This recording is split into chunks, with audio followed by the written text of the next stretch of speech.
Now we are going to discuss about the topic as a part of English methodology. The topic is approaches, methods and teaching of English language. So, coming to first one is the situational approach. So, before a situational approach we have to know about the structural approach. So, in the structural approach we have to think about here we are following the rule like SOS approach. So, in this we are going to create a situation structures based on that the teacher is going to teach to the students with the perfect manner. So, here the structures are very important one as a part of the situational structural approach. Whereas, coming to the situational approach, so especially to overcome the problems whatever we faced as a part of the structural approach, to overcome those problems from structural approach, the situational approach was introduced. So, in this by introducing this theory, the underlining in this approach was language exists in situation. If someone speaks without anyone listening to him, they will misunderstand. For example, if anybody want to give any message to others or the receiver, here the speaker has to observe whether the listener is in a position to listen whatever the speaker is going to speak. So, without the listener or without the receiver, here the information may not be passed in a proper way. There is a chance for the misunderstanding as well as the communication gap will be there. So, that the message will not be delivered in a proper way. So, it is considered as the communication failure. So, language is used according to needs of the situation we are in. So, here we move from one situation to another every day in our life, and all the situation need for negotiation using the language. So, here you are using the language for especially for creating a situations or sharing to some others. So, whatever the happenings in our day to day life, these all will be possible only through the communication. So, the language is going to take a crucial role to communicate with others. So, here the situation need for our negotiation using the language. So, especially we are talking about the foreign language, that is English. So, here just it is a simple example. Here we created in a situation. For example, if the English teacher is going to create a situation in the classroom, for example, he want to create a situation like by keeping pen on the table on the bench, then that was a situation, a simple situation created in the classroom. So, here that situation is making the student to speak out. So, immediately the teacher is going to ask what is this. So, here the student response is that is a pen or this is a pen, otherwise it is a pencil or pen. Means here the English teacher is going to create in a small situation, and the same time here there are for example, by showing some chairs or by showing some textbooks or looking into the windows and all those, these are the simple situations which were created in the classroom, and these type of activities are making the student to overcome what is the exactly the situation means. And the same time, if you want to create in a situation like at shopping mall, otherwise I mean the zoo park. So, here these all automatically the students will imagine that we are in zoo park, that was the situation. So, here based on the situations the student is going to create or showing interest to learn in the form of activity based. So, here by creating the situations, here we are having different types of situations in the classroom usually. So, for example, if we look into the environment. So, for example, the teacher want to create an environment like here the classroom is in a specific environment which is making the learner as an active participant. So, just we are creating in a classroom as an environment or school premises or outside the classroom. For example, this is one type of situation. For example, the teacher can stand at the entrance of the door, classroom entrance of the door, then the situation will be created where I am standing. So, if immediately the student will say outside the classroom or inside the classroom. So, here this is a simple situation which can be created in the form of activity. So, that the student, every student is going to give response for these type of situations. And one more part we can create a situation like teaching aids. So, here the TLM is very important one as a part of teaching any language or any other pedagogy subjects or the school subjects. So, here the teaching aids, for example, if we had shown any object or if you had shown any chart or if you had shown any chart or model or pictures. So, by looking into that teaching aid, definitely they are going to express what exactly they are feeling. Means here the object or model or the chart whatever had shown by the language teacher, it was in a situation. So, based on the situation the students are going to give response for that. So, this is also one type of situation, and easily we can conduct in the classroom, or definitely we can make all the student as a active participant towards the language learning. And some other situations like we can create like make the student by telling the stories. So, here based on this, by telling the story we can create a situation like role play. Here the one student has to come and stand or can take a role as a one person or one animal, and the same time what are the characters who are there in the story, these all will be delivered to the students in a proper way by telling number of stories, anecdotes as well as incidents and the events. So, here we have different types of situations which we can create within the classroom environment. So, here the language teacher's main intention is all the students should be participated actively in the classroom, then only it will considered as the effective classroom learning. So, this is about the situational approach. Coming to next approach is communicative approach.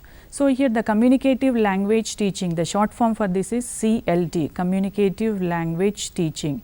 In general, it believes in providing opportunities to the learners to communicate with each other. So, especially the language is meant for communicate with others. So, here the English language should be make the others or the learners to communicate with each other. So, in this we have to follow certain concepts of competencies and performances. So, in this was especially coined by Helmholtz coined this term in contrast with communicative view of language and Chomsky's theory of competency. Based on this HYMES, Helmholtz coined this term, communicative English term was coined by this person, linguist, that is Helmholtz, HYMES. He coined the term communicative language or the communicative approach. So, this is a point of view like and Chomsky theory of competence. So, here the Chomsky was a famous the linguistic father of language, or he was a famous linguist. He focused on language learning should be as a natural phenomena, like how the children had taken birth in the nature. So, it is a natural phenomena without having any intentional, we can make the child to grow up as per their development or as per their age. So, here the language learning is also a part of the natural phenomena, or it is a natural development. This was the definition or opinion by the Chomsky, and he was the father of language. So, and one more person in the year 1980, and also these two persons were analyzed on the communicative competencies. The name were Kennel and Swain.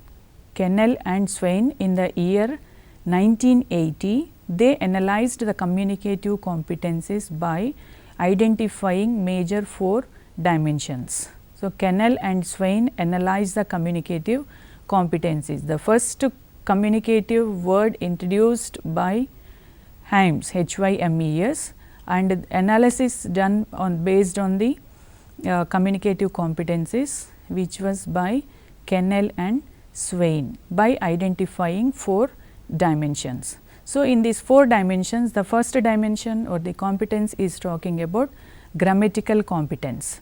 So, in the first one is grammatical competence, second one is socio-linguistic competence, third one discourse competence, and the fourth one is strategic competence. So, first competence is talking about grammatical competence. So, here first of all the English language teacher has to make the student to speak out or express their views in the form of language by taking help of English. So, here in the initial stages the student should not bother about the grammatical part. Once they have the confidence having that I can communicate, then they have to look into the grammatical competence. Once they are perfect with the grammatical structures like parts of speech, where I have to use the verb and where I have to use the noun, pronoun, subject, verb, these all we have to follow certain parts of speech and certain structures. So, based on that they are going to get perfection with the grammatical competence. And the next competence is talking about the socio-linguistic competence. So, here we are talking about the socio-linguistic competence. This is also especially going to useful for the communication purpose. Whereas, coming to the discourse competence, these are very important one in our day to day life, especially for the English language teacher. Based on these discourses, we are going to have proper planning of the classroom teaching and how we have to interact with each and every student. The classroom is consisted with the different types of attitudes of the students. So, here the classroom will be categorized into three: the average student, below average student and the above average student. So, here the class teacher or the language teacher has to think about by delivering the class or by explaining the class by looking into three categories of the student. So, here we need proper planning. So, in this planning part or the period plan preparation, we have to follow certain discourse competencies. If the discourses were not fulfilled in a proper way, definitely the class may not be the effective one.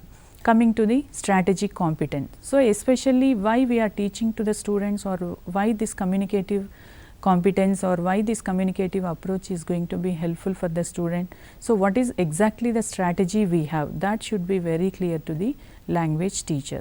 So, these are the main 4 dimensions as a part of communicative approach proposed by or analyzed by Kennel and Swain in the year 1980.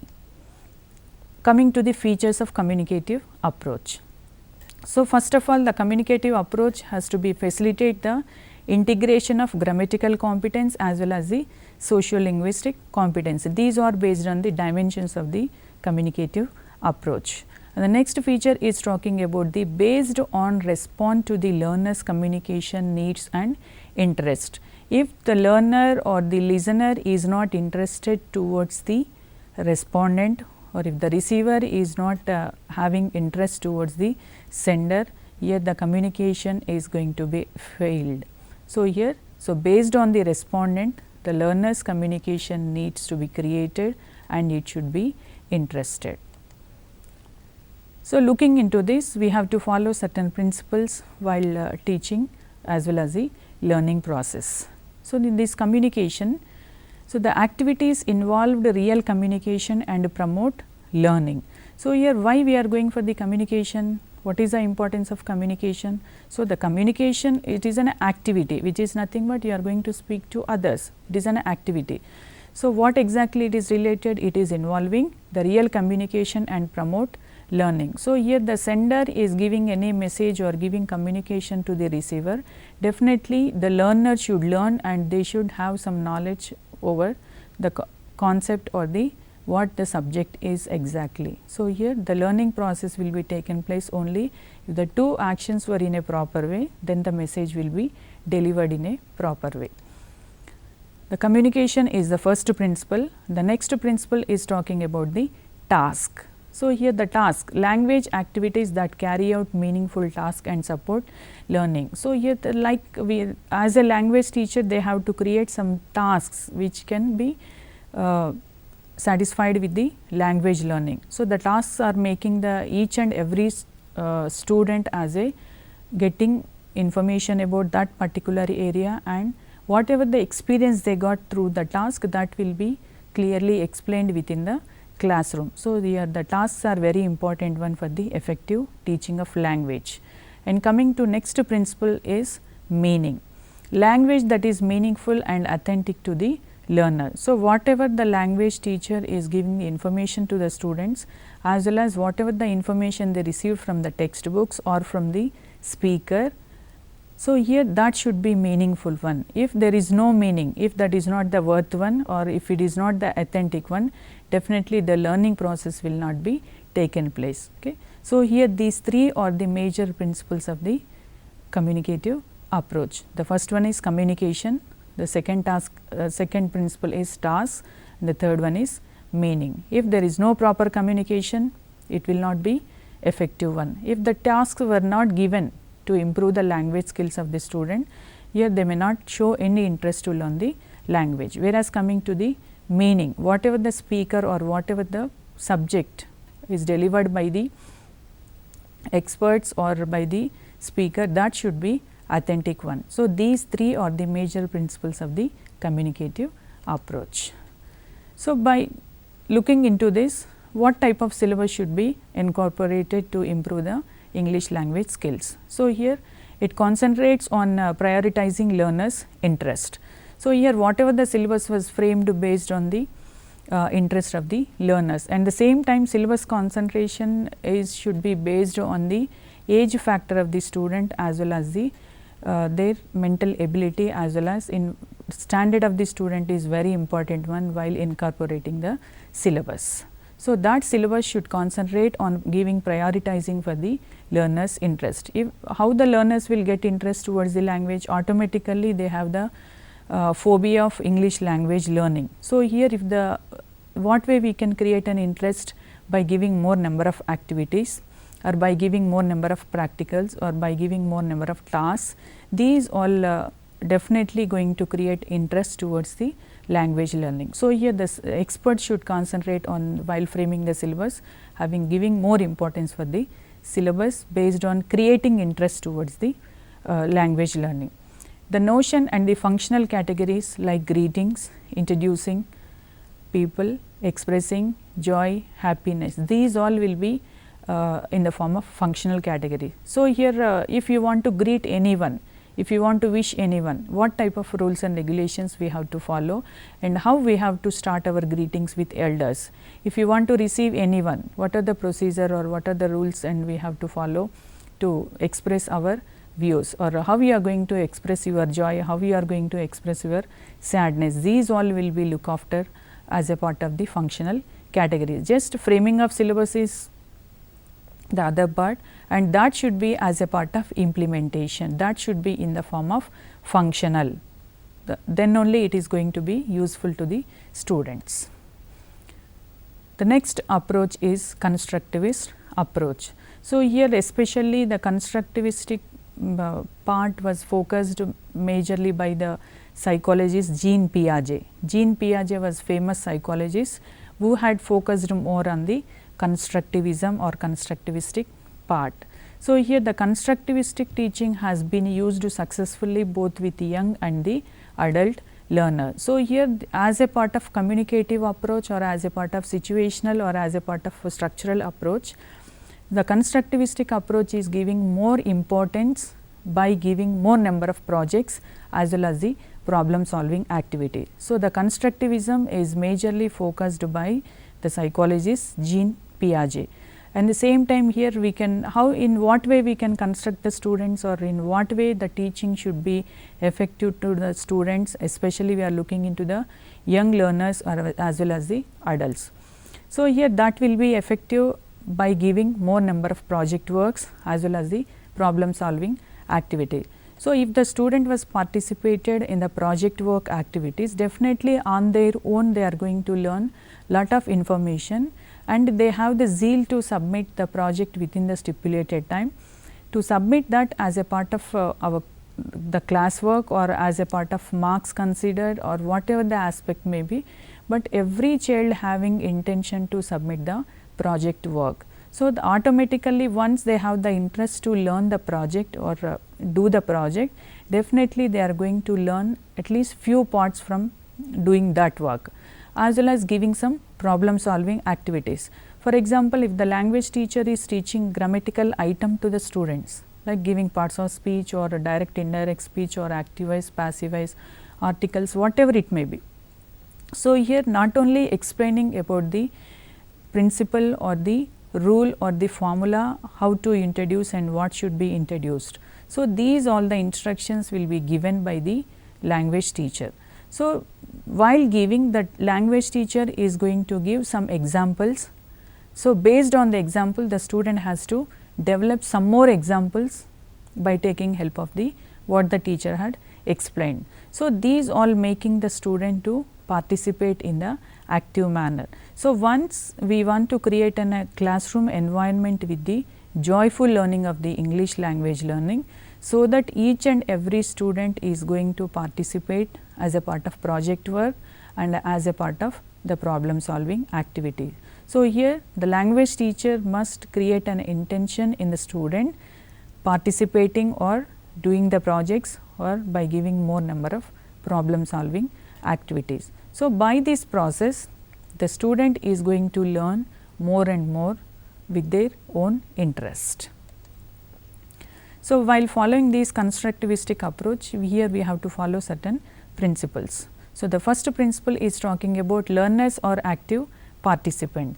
So, if the classroom is not active, if the students were not active, if the listeners were not active, automatically this constructivistic approach will not be satisfied. It is not going to give justification. Coming to next principle, learning environment is open. So, here if the teacher is explaining any one concept to the student, definitely that concept should be delivered to the student, as well as environment is open, learning environment is open. If they have any doubt regarding that structure or regarding that content, immediately they can have an opportunity to share or clarify the doubt. So, here the environment is open, then only the learners will be having interest to share their doubts or clarifying their doubts.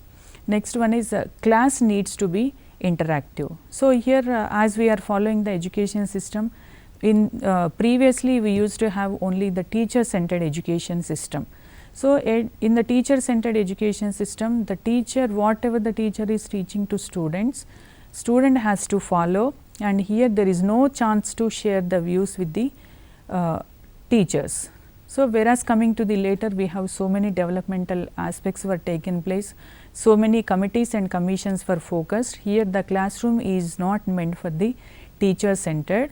Here the classroom should be as a child centered education. So, when the child centered education is going to be become active, means here open environment should be created, all the learners should be in the active participant, and the next one, classroom needs to be interactive. If they have any doubt, if the child want to learn anything, or if the child want to share anything with the teacher or with the same peer group, they can have interaction, so that they are going to express their thoughts, which is nothing but the open to the learners. And the next principle is learner become facilitator. The teacher becomes facilitator. So, in this child centric education system, the teacher is giving only instruction, means here the teacher is going to act as a facilitator. He is going to give some information which is related to the students. So, here based on that the teacher has to create the situations and make the learners as the active participant. So, once the learner is given importance in the classroom as an active participant, then they are in a position to do their project work, as well as they will show interest to do the whatever the problems they have, especially we are talking about the language problems. So, these are the major principles. So, the teacher's role in this constructivistic approach is they should be act as a facilitator. The next approach is collaborative approach. So, in this approach, especially it was attempted in the initial stages in California. So, later it was introduced to our Indian education system. So, this collaborative approach is believing that all learning can happen best when it is shared with others. So, here whatever the student want to share, definitely that should be shared with others. So, means here the collaboration is believing that the learner can be do best when it is shared with others. If they have any thought in their mind, whether it may be joyful or whether it may be sad or whether it may be what type of concept it may be, but it should be shared with others. So, that the sharing of the knowledge or sharing of the information collaboratively is making as the effective attempt or effective learning. So, that type of environment should be created in the part of collaborative approach. So, by this collaborative approach, the disciplines were integrating and new disciplines were emerging. So, for example, here we had given in a biotechnology. So, in this biotechnology part, here this is a combination or collaboration with biotechnology. So, here the bio means which is talking about the science like biological sciences or as a part of botany or the zoology, whereas coming to the technology part. So, in this, So, if the child want to learn the subject of biotechnology, it is the collaborative work like science, biology as well as the technology part. So, here the child should learn bioscience part as well as the technology part. So, then only that course is going to become as a successful one. So, here the collaborative work is going to give a lot of effort or lot of information to the students. So, by this approach the disciplines were integrating and new disciplines were emerging. So, biology is the other one aspect, the technology is the other aspect. So, here we are integrating these two, automatically the new discipline were emerge, that is biotechnology. So, by this collaborative teaching, here it is extending the sharing responsibility between teacher and the learner. If there is no collaboration work, if the teacher and the learner is not having proper collaboration or not having proper understanding, definitely the teaching is going to be failed. So, here the collaborative teaching is extending by sharing responsibility between the teacher and the learners. So, the learners can be assigned tasks individually in the form of projects or other assignments. So, here it is nothing but the projects will be given by the teacher, the language teacher, or assignments will be given by the language teacher, and before going to give the projects or assignment to the students, here the teacher has to give complete guidelines or the complete rules and regulation how the project should be presented and how the assignment should be presented. By giving certain rules and regulations or by giving certain guidelines, definitely the learner is going to create or they can complete their task as per the expectations of the language. So, here this is also indicating that if there is no collaboration, if there is no mutual understanding between the learner and the teacher, definitely we can't expect the project or assignment as per the language rules and regulation. So, the collaboration is very important one in this approach. So, by this collaborative teaching also it is extending to the strategies adapted by learner to learn together in pair and group. So, here if they want to go for any project or if they want to present as a group assignments or the group project, that will be possible only through the collaborative teaching. If there is no mutual understanding among their peer group, definitely it is not going to become as a successful. So, automatically there will be a communication gap, there will be a gap among the subject. So, the collaborative teaching is extending to the strategies adopted by learner to learn together in a pairs and the groups. So, the next approach is talking about eclectic approach. So, in this approach the teacher assesses the learner for their strengths and weaknesses as well as makes a list of their needs. So, here especially the language teacher intention is assessing the student in what extent they understood the concept or in what extent they are going to communicate with the teacher or with a peer group or with others, the proper following rules and regulations of the language. So, here the teacher's responsibility is they have to assess the learner for their strengths and weaknesses. So, if the student is having lot of interest to learn the language, definitely that will be the strength of the student. But here the problem is they can't communicate in a proper way in English, that was a weakness. So, here the teacher has to give proper guidelines to overcome this weakness. So, the teacher has to take or teacher has to assess the learners strengths and weaknesses as well as make the list of their needs. So, based on that the teacher has to focus on each and every student in the stipulated time period. So, here we have to look into the strengths and weaknesses. So, by practicing or by knowing the weakness of the student, definitely making this weakness for few days or few months, definitely it is going to be added as a strength. So, that responsibility will be taken by the language teacher.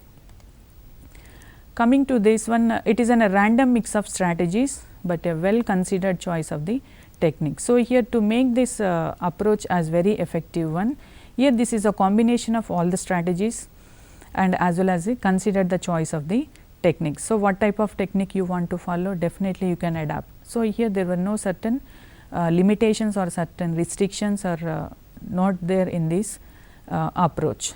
So, by this approach maximizing learning opportunities and promote learners autonomy. So, by this approach here the students weaknesses or strengths were assessed by the teacher.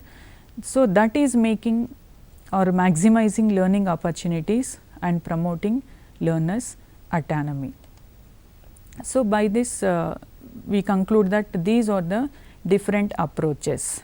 So, and the next part is talking about the method. So, here the method is an evolution of different approaches and has given way to different methods of teaching. So, in this we have to look into different types of methods. So, by this the teaching of language began with some 6000 years ago, especially it was developed by Britishers. So, as per at the time of the Governor General, William Bentinck approached the Lord T.B. Macaulay and Raja Ram Mohan Rai. At the time the Raja Ram Mohan Rai and the Macaulay by taking suggestions or by giving an appeal to introduce English education in India. So, to introduce English in India, William Bentinck approached Lord T.B. Macaulay and Raja Ram Mohan Rai by having an appeal to introduce English education in India. So, William Bentinck constituted a commission under the chairmanship of Sir Charles Woods to draft a proposal for introducing English education in India in 1835. So, when he approached Macaulay as well as Raja Ram Mohan Rai, and later he constituted a commission under the chairmanship of Sir Charles Woods to draft a proposal for introducing English education in India in 1835. Later the report was ready by 1853. Whatever the draft or proposal were introduced for English education in India, the report was ready by the year 1853. So, when the report was ready in the year 1853, at that time the Bentinck was no more. At the time he was Bentinck was no more in the year 1853. So, here we have to follow certain methods to teach the grammar translation method, like direct method or Dr. West method and bilingual method. So, these are the different methods of teachings. Coming to the first one, grammar translation method. So, here this grammar translation method actually it was originally used to teach Greek and Latin, especially this grammar translation method originally used to teach languages like Greek and Latin. From that languages we adapted to our teaching English language. It is a way of learning a language through detailed study of grammar. So, the main intention of grammar translation method is giving complete knowledge or giving detailed study of grammar, means how we have to use the grammar in our day to day life. So, the priority is given to accuracy and completeness of sentences. In general, in the initial stages we are looking the students to speak the language, means here completely we are ignoring the grammatical structure. But as per this grammar translation method, the first priority is given to accuracy and completeness of the sentences. So, the priority is given for the completeness of sentence, that should be accurate, that should be perfect. The clear grammatical items or the based on the grammar translation method rules and regulations or learning the language should be as per the grammatical part, then only that will be the effective communication. Looking into this, the features. So, this grammar translation method elaborative explanation of grammar, it is giving explanation for the grammar and the same time it is elaborating the grammatical structure, complete information will be given, what are the rules and regulations should be followed, these all will be very clear. Next feature is talking about teaching of vocabulary items in the form of word list. So, based on the words list we have to follow the grammatical explanation or grammatical part. Next one, use of the mother tongue. So, in the initial stages to learn the international language or to learn the foreign language, here the student may have some feeling that I may not understand English in a proper way. So, here directly teaching in English language, it may create some difficult to the learners. So, this is had given an exemption that they can teach the grammatical item with the help of mother tongue. So, that the child in the initial stages they will come to know learning English language is an easy, because here the teacher is explaining the grammatical structure by using the or by taking the help of mother tongue. So, automatically they will translate each and every word from mother tongue to English language, because this is in a very initial stage of learning. Next one, translation of the sentences. For example, if we had given any sentence, that sentence they will translate it into English by taking help of mother tongue. That sentence, whatever the language they want. For example, if the teacher had given sentence in English, they can translate the terms to mother tongue or the regional language, so that it is going to become as an effective or the interest towards the language learning. But here the main feature is talking about reading of difficult text, because here the textbook is printed only in English, because it is an English textbook. So, when we followed these all the rules and regulations or grammatical structure, here sometimes the student may feel difficult to read the textbook. So, because here they are not perfect with the English language. So, here these are the features which we are talking about the grammar translation method. By this, what are the advantages? Now, we talk about the features of grammar translation method. By following this, what are the advantages? So, coming to advantages part, the learner acquire vocabulary in an easy and effective way. The learner acquire vocabulary in an easy and effective way. Why? Here it is having an opportunity taking help of mother tongue. So, that is why it is they feel that it is an easy and it is an effective way. And next advantage is talking about understanding or interpreting is too easy, because true translation will be taken place here as a part of understanding as well as the interpreting. Whatever they understood, they will try to put it on paper with the help of mother tongue. So, based on that, then they are going to convert that mother tongue into English. So, they feel that it is an interpretation is also very easy. And next, it saves the labor and time of the teacher as teaching and testing. So, why the language teacher does not feel difficult to teach this method means, here the teacher is taking help of mother tongue or the regional language, so that they may not feel difficult to teach. So, here the teacher is going to save the time as well as is not going to struggle a lot to teach the grammar to the student, because all the way it is taking advantage of the mother tongue. And next one, it is focusing on aspects of reading and writing. So, here the main intention of the grammar translation method is reading and writing. So, once they are thorough with the reading, definitely it is going to give confidence, as well as once they have the subject with them, definitely they will try to write it on paper. So, these are the major advantages by the grammar translation method. Coming to next one, even we have features or even we have the advantages by the grammar translation method, there were certain limitations. So, the first limitation is talking about it is emphasizing on the mechanical learning. So, here it is emphasizing on the mechanical learning. Here the child is not learning the language as natural environment. Mechanical environment is created in the classroom, by forcefully they are learning the language. So, the mechanical learning is may not effective to learn the language. That was the major limitation. And the next one is talking about not focusing on listening and speaking.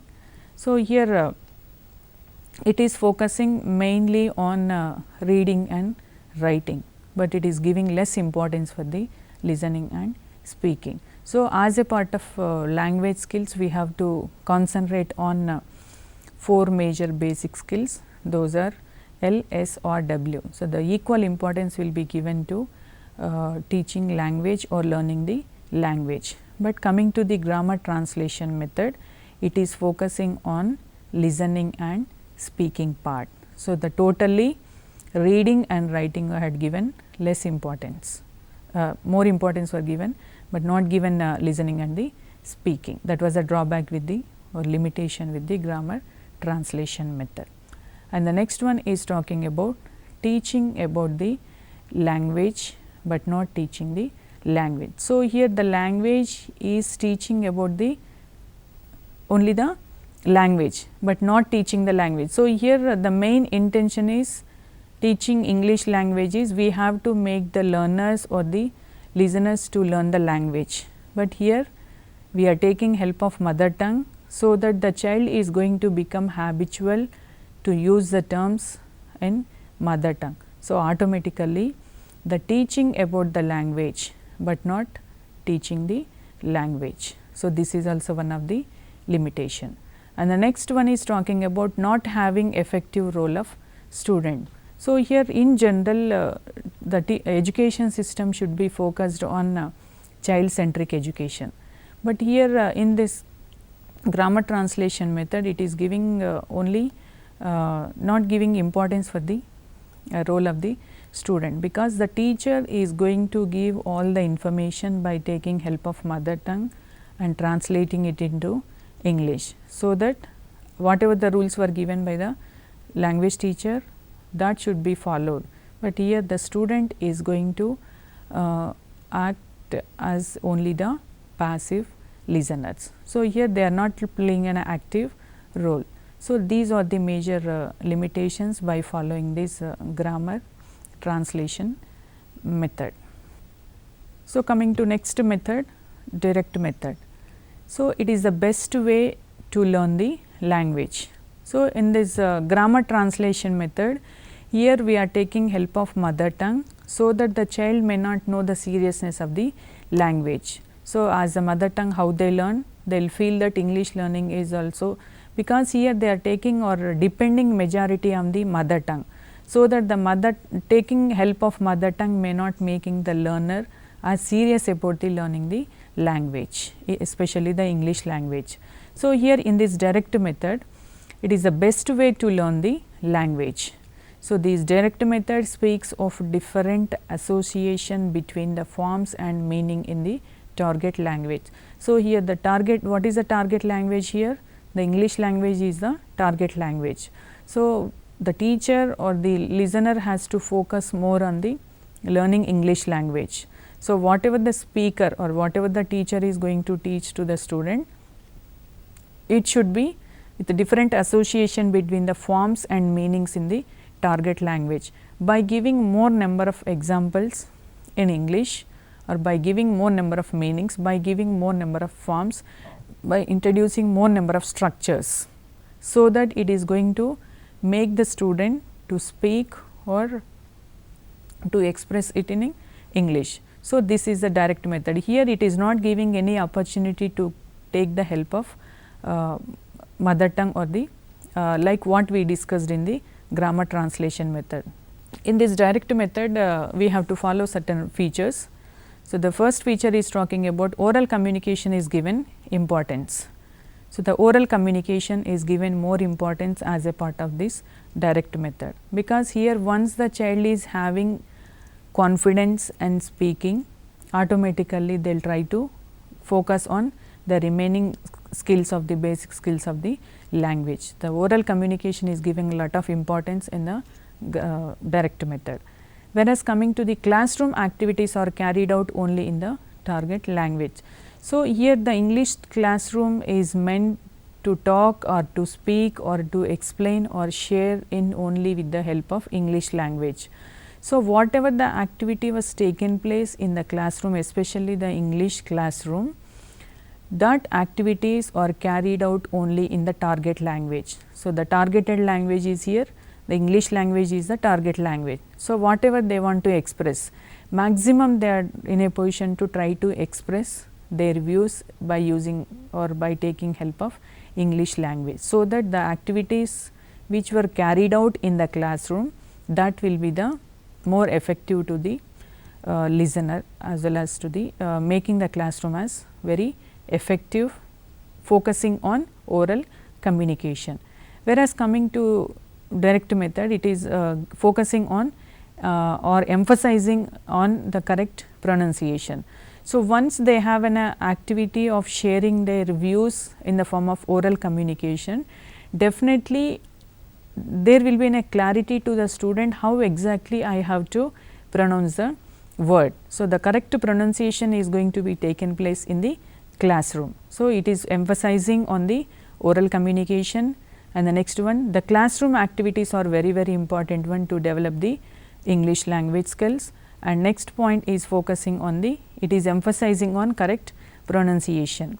So, this is major points which we have to focus on. And the next one, it had given more importance or scope for conversational practices. So, here if how the child is going to get confidence in speaking to others or command over the language, if they have an opportunity to speak with a peer group, definitely they will have command or definitely they will get confidence. So, here the scope should be provided by the English teacher, so that it is making the conversation should be, and as well as the practices should be in English. That opportunity should be provided, which is nothing but the environment or the classroom environment should be very open to the student. The next one, dictation and as well as fill in the blanks and paragraph exercises. These all making have command over the vocabulary or the spellings. So, the dictation part is taking a crucial role to know and what is the spelling of the so and so word, and what is the meaning of that word, and what are the different synonymous words, and what basis we can frame their own sentences. And next, one more exercise we can give is fill in the blanks and paragraph exercises. So, by doing more number of practices in the form of dictation, so in the initial stages definitely for first few minutes we have to concentrate on these dictation, so that it is going to create more word power to the student, as well as coming to the fill in the blanks and the paragraph exercises. These all the exercises or practices made the student confidence in the English language or the targeted language. These are the major features. Coming to the advantages. So, by this direct method, teaching and learning makes learner speak and write in English only. So, here the target is on English language, that should be, and the teaching and learning makes the learner speak and write. So, here these speaking and writing are the basic skills of language. In what way it is going to discuss with the student? With the help of only English. Here there is no scope for the mother tongue or any other regional languages. So, this is making the learner to speak in English and speak or write in English only. And the next one is audio visual aids and demonstration make the class interesting. So, here in the schools we have to maintain some language labs. So, based on this language labs, they are coming to know how exactly the word should be pronounced. So, that they are coming to know how the word should be pronounced, even at least they are in a position to try to pronounce in that manner. For example, we can go for the word like ENVIRONMENT. In general, we will pronounce like environment. So, once they listen to that audio visual aids, which were standardized one, definitely the word will be spelled in a different manner, like environment. The word will be pronounced as environment. So, even while coming to the dictation part, if the teacher had pronounced the spelling as environment, definitely the student are going to get doubt what exactly the spelling. So, if they are coming for the habitual language like environment, definitely they will grasp the words and they will write it on paper. So, here these all the practices which we required to make the usage of the words as very effective. So, this is audio visual aids and demonstration make the class interesting. So, here based on this we can overcome few mistakes how the word exactly should be pronounced. Coming to the limitation, even it is focusing on the target language, here it is followed with some limitation. It gives importance to oral fluency. Already we discussed it is giving more importance for speaking and writing part. So, here we have to focus on it is giving importance to oral fluency, and also it is laying emphasis on great stress on the teacher. If the teacher is not in a effective teacher, if they do not know the proper spelling of proper pronunciation, definitely it is going to create a stress to the English language teacher. And the next one, all the teachers could not afford to follow this method, because we have the problem with the English language. So, only the trained teachers, those who have command over the English language, they only express the classroom in a proper way to the student or whatever they want to express in the class, that should be the understood by the learner. That extent is possible only with the trained teachers as well as those who have command over the language. So, that is also one of the limitations. So, here it is not possible for all the teachers to offer this method.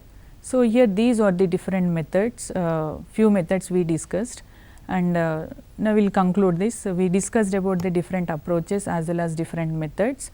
So, as we have done a part of English language, we have to express our views in the form of language, or that views or that content should be delivered in the classroom in a proper way. So, to make our classroom as very effective, we need, as a language teacher, we need proper planning. So, to make our plan as very success, or classroom should be very effective by concentrating on all the different types of individuals in the classroom. So, already the classroom is meant with different attitudes of the individuals by considering average, below average and excellent students in the classroom. We have to look into all the students and we have to deliver the English class in a proper way. So, for that we need proper planning. So, to make our content as very successful one, we have to follow certain methods and approaches. So, in this we have to we have different types of methods like communicative approach, situational approach, structural approach and eclectic approach. These are the different approaches, whereas coming to the methods. So, by adopting different types of methods and by adopting different types of approaches, we can make our classroom as very effective. So, here the language teacher is very important one, and they have to command over the subject. Then only the language learning, especially the English language, is going to become very comfortable to the learner. So, here whatever the 45 minutes period was allotted to language teaching, that should be utilized in a proper way by creating more number of activities as well as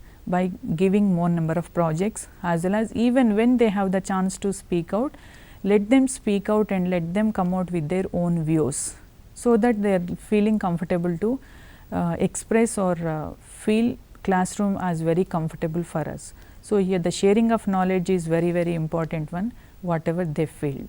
Okay, thank you.